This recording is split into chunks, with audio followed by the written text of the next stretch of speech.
Pasca video penumpukan pengunjung di Pasar Butung dan Pasar Sentral Makassar viral, Kapolres Pelabuhan kembali meninjau penerapan protokol kesehatan di dua pusat perbelanjaan tersebut. Hasilnya, masih ditemukan sejumlah pedagang yang abai dengan protokol kesehatan dan langsung diberi teguran.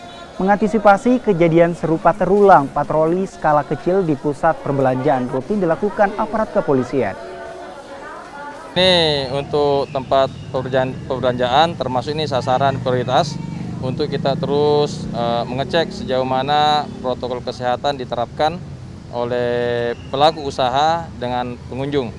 Nah, kalau kita lihat tadi ya masih ada kita temukan ya masyarakat yang masih belum tinggi kesadarannya untuk penggunaan masker. Nah, maka ini terus kita himbau terus dan kita tekankan kepada pelaku usaha juga ikut membantu ya aparat yang ada, satgas yang sudah terbentuk untuk juga ikut bersama-sama menghimbau kepada masyarakat terutama pengunjung untuk tetap memperhatikan protokol kesehatan.